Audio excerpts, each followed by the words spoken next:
नमस्कार विद्यार्थी मित्रांनो, तुम्ही पाहत आहात यशोधरा कोचिंग क्लासेस आणि मी आहे Sudarshan Jhori. Today we are going to see the important point from your science of class 10 from the chapter heat, and that the point is anomalous behavior of water.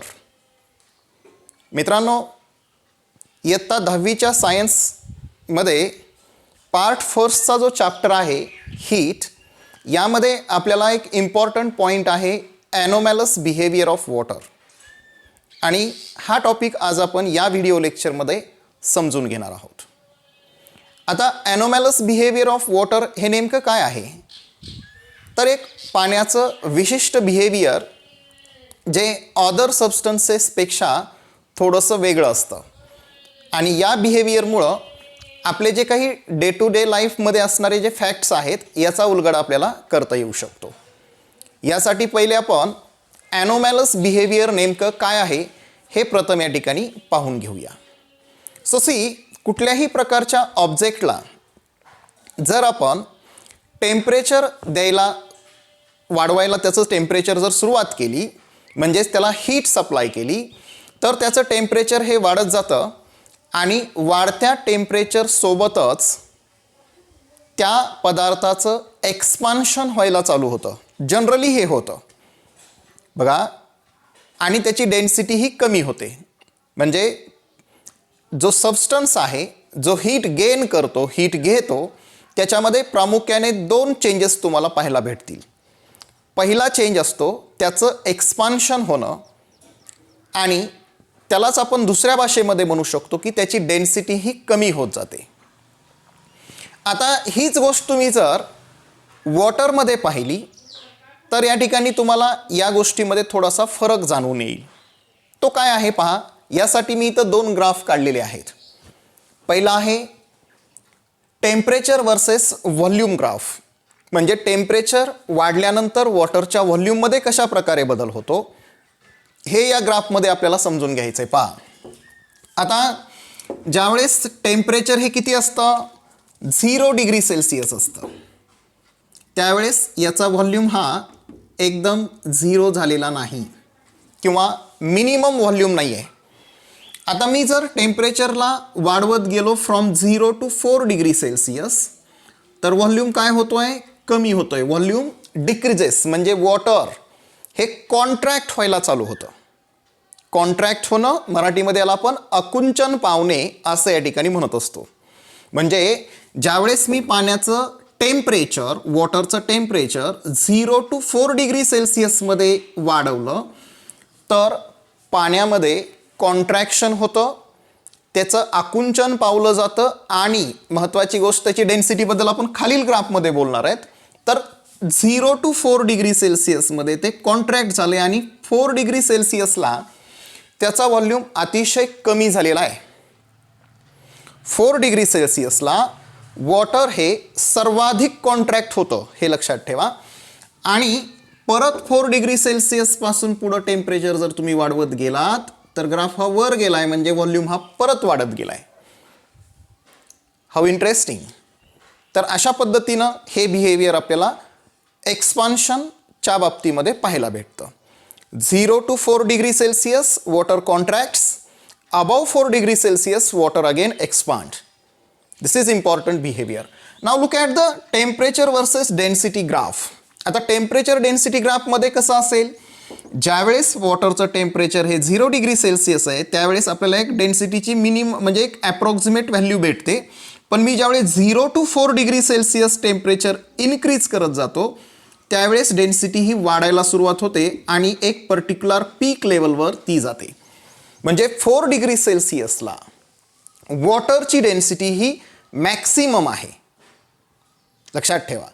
आणि after दिस density परत काय व्हायला लागते, कमी व्हायला लागते. म्हणजे एक इम्पॉर्टंट पॉईंट इथं समजून घ्यायचा आहे की 4 डिग्री सेल्सिअस हे जे टेम्परेचर आहे पाण्याचं, या ठिकाणी वॉटर मॅक्सिमम कॉन्ट्रॅक्शन आणि मॅक्सिमम डेन्सिटी दाखवतोय.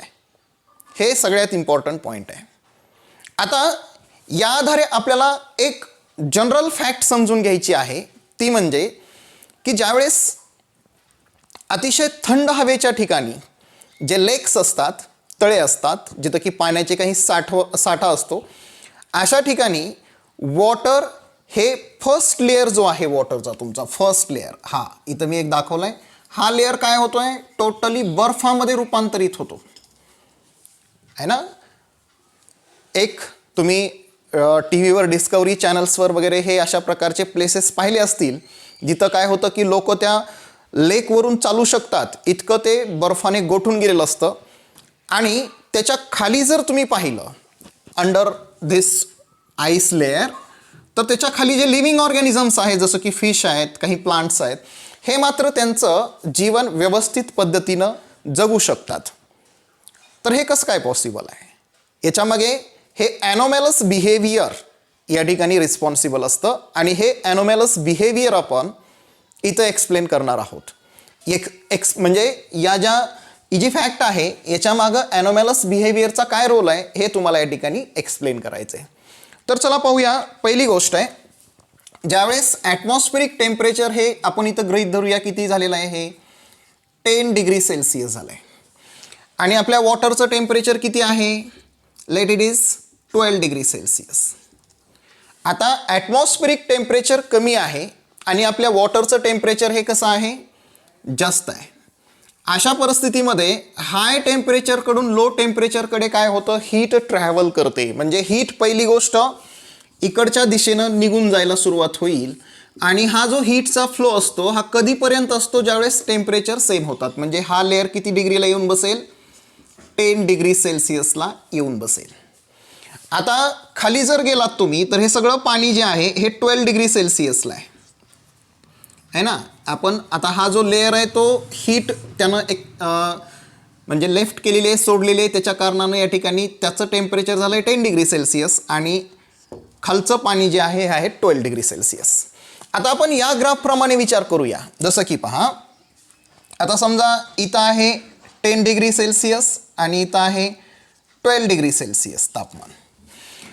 परिणाम काय होईल पहा, ज्यावेळेस लेअर जो आहे 10 डिग्री सेल्सिअसवाला, याची डेन्सिटी इथे आहे आणि याची इथं आहे, म्हणजे कुणाची जास्त डेन्सिटी आहे, 10 डिग्री सेल्सिअसचा जो लेअर आहे हा, याची डेन्सिटी या खालच्या पाण्याच्या तुलनेमध्ये जास्त आहे. परिणामी हा जो लेअर आहे हा खाली जाईल आणि हा लेअर कुठे येईल, वर येईल याच्या जाग्यावर. आता परत हा किती आहे, हा वर आलेला जो लेअर, नवीन जो लेअर आलाय त्याचं टेम्परेचर आहे 12 डिग्री सेल्सिअस. तो परत खाली जाईल, याच्यामधून हीट तो म्हणजे रिमूव्ह करून टाकेल आणि ह्याचं टेम्परेचर परत होईल 10 डिग्री सेल्सिअस. तो परत खाली येईल, नवीन लेअरवरी जाईल 12 डिग्रीवाला. अशा पद्धतीनं हे कंटिन्युअस चालू राहील आणि ओव्हरऑल पाण्याचं टेम्परेचर हे 10 डिग्री सेल्सिअस होईल. आता पुन्हा हे कमी होत होत गेलंय आणि आपल्या या बाहेरच्या ॲटमॉस्फिअरचं टेम्परेचर जे आहे हे किती बनलेलं आहे, 4 डिग्री सेल्सिअस. आता 4 डिग्री सेल्सिअस झालं की हे सगळं पाणी 4 डिग्री सेल्सिअसला जाईल. आता पाण्याचं टेम्परेचर कमी होत होत किती झालेलं आहे, समजा 4 डिग्री सेल्सिअसच्या आतला एक नंबर घेऊया, 2 डिग्री सेल्सिअस. आता 2 डिग्री सेल्सिअसला पुन्हा इकडे यावं लागेल तुम्हाला या बिहेवियरमध्ये.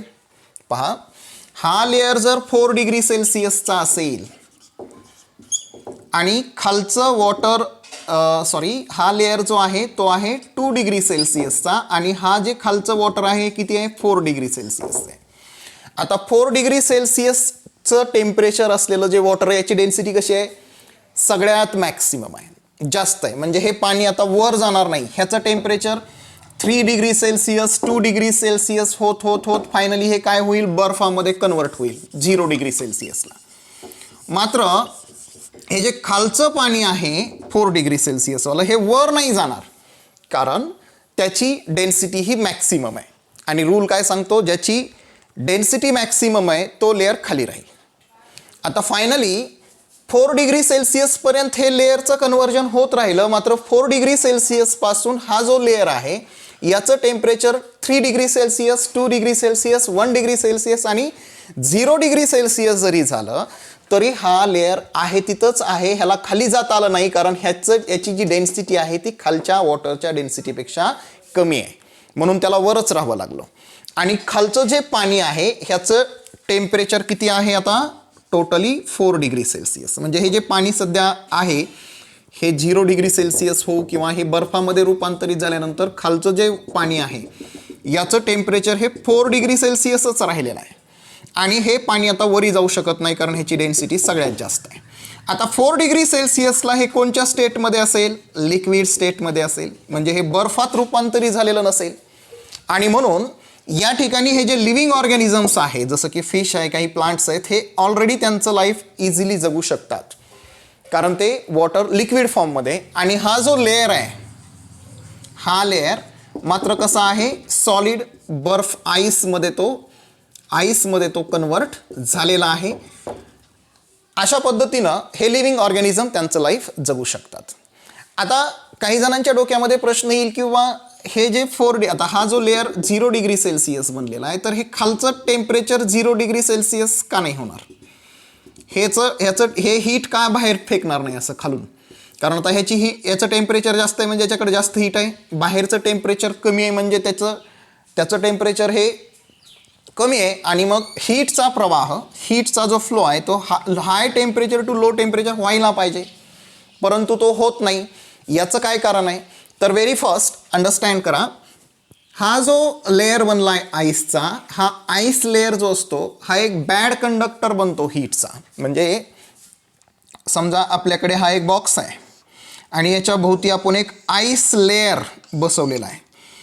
आता या परिस्थितीमध्ये जर समजा एक्सटर्नल टेम्परेचर आहे 0 डिग्री सेल्सिअस आणि इंटरनल टेम्परेचर आहे इमॅजिन करूया 10 डिग्री सेल्सिअस, तर या सिच्युएशनमध्ये ही मध्ये जी हीट आहे ही हीट बाहेर जाऊ शकत नाही, इट कांट गो आउटसाइड. आता हे असं का, कारण हा जो आईस लेअर असतो हा आईस लेअर काय आहे, it's a bad conductor of heat. हा आईस लेअर काय आहे, हीटचा बॅड कंडक्टर आहे. म्हणजे ही हीट फ्लो कधी होऊ शकते, जेव्हा इथं आईस लेअर नाही तेव्हा होऊ शकते टेम्परेचर डिफरन्समध्ये. फॉर एक्झाम्पल या बॉक्सच्या भोवती इथं मध्ये हीट टेम्परेचर आहे 10 डिग्री सेल्सिअस आणि इकडं आहे 6 डिग्री सेल्सिअस.